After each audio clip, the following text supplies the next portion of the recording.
안녕하세요. 더한 프랜차이즈 개발하는 대표 정동입니다. 이 가맹 계약 전에 이 창업 희망자가 이 점포에서 발생될 매출액에 대해서 물어보는 경우 굉장히 많으시죠.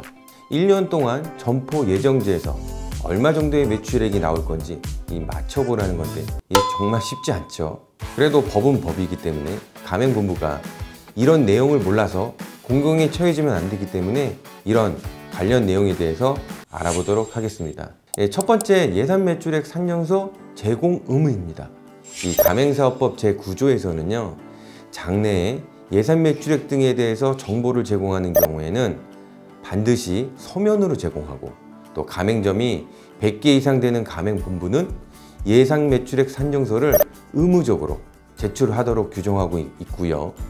그 범위는 이 가맹 희망자의 점포 예정지에서 1년간 발생될 것으로 예상되는 매출액의 최고액과 최저액의 범위를 말하는데요.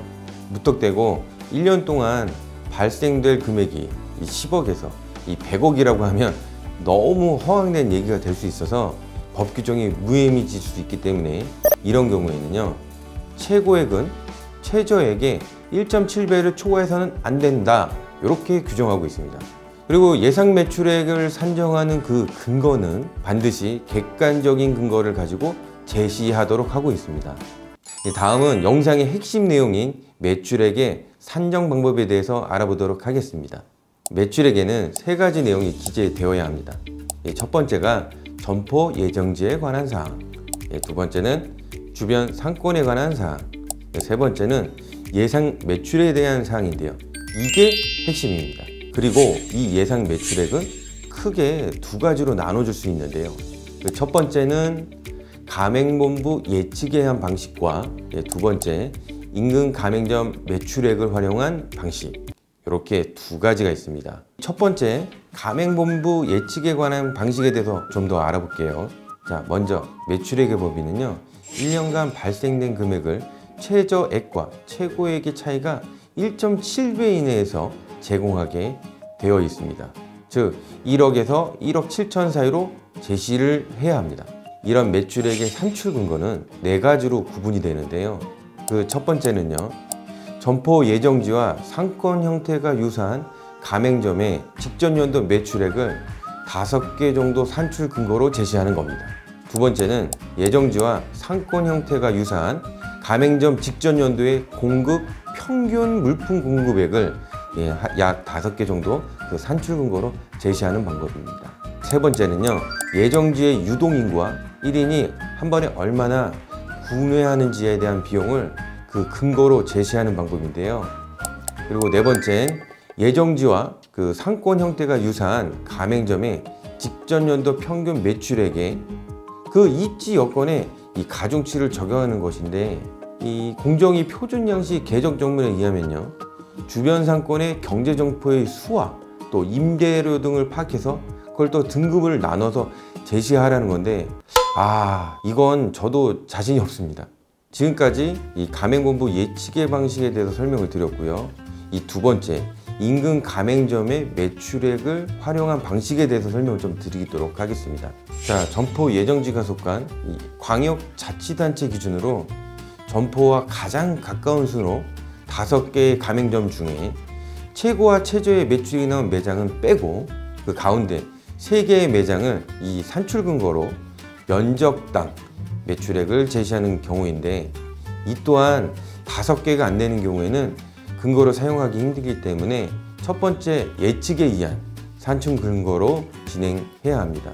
다음은 예상 매출액 자료에 대한 관리인데요. 이 보관 의무에 대해서는요, 1천만 원 이하의 과태료를 규정하고 있으니까 조심하셔야 됩니다. 자, 지금까지 예산 매출액 산정에 대해서 알아보았습니다. 제가 이 법이 가지고 있는 문제를 좀 생각해 봤는데요. 이 법 개정할 때 참여하셨던 분들 이 내용 꼭 보셨으면 좋겠습니다. 첫 번째는요, 이렇게 한 해 한 해 시장 환경이 변하는데, 만약에 올해 12월에 오픈하는 가맹 희망자에게 작년 매출액을 제공하는 게 과연 어떤 의미가 있는가 하는 거고요. 이것 또한 이 법에서 시점의 브리치로 허위 정보가 되지 않을까 생각해 봅니다. 두 번째는 이 본부의 추측과 인근 매출액을 제공하라고 하고 있습니다. 근데 인근에 매장이 없는 경우에 추측하라고 하는 건데, 사실 추측으로 작년 데이터를 주거나 주변의 임대료 조사 또는 구매자가 한 번에 돈을 얼마나 소비하는지 알아보고 데이터를 제공하라고 하는데요. 이게요, 객관적인가 아니면 이게 현실적으로 가능한가 의문이 생깁니다. 자, 그리고 세 번째는요, 유사한 상권이라고 하는 정보를 제공하라고 하는데, 유사하다고 볼 수 있는 우리의 주관적인 생각은 있지만 이게 객관적인 데이터가 된다고는 볼 수 없을 것 같습니다. 그런데 객관적인 데이터가 없는데 어떻게 주라는 거죠? 이게요, 안 주면 과태료로 혼나고 주면 허위 정보 제공으로 더 혼나라고.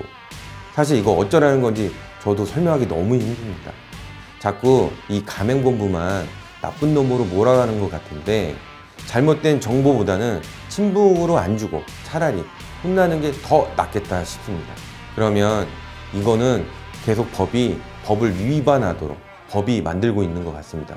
차라리 제 생각에는요, 주라 말라 얘기하지 말고 거짓말로 계약시켜서 문제가 생기면 본부가 모든 책임을 짓도록 법을 강화해야지, 이 지키기 어려운 법을 만들어두고 안 지킨다고 달달 볶으면 분쟁만 야기되지 않을까 싶습니다. 자, 지금까지 예산 매출액 산정서의 의미와 제공 방법에 대해서 알아보았습니다. 이 산정 양식을 저희 홈페이지 유튜브 카테고리에 다운받아서 사용하시면 좋겠고요. 예산 매출액 산정서 제공이란 법이 삭제되는 그런 성숙된 시장이 오기를 바라는 마음에 영상을 준비했습니다. 자, 지금까지 더한 프랜차이즈 개발원이었습니다. 감사합니다.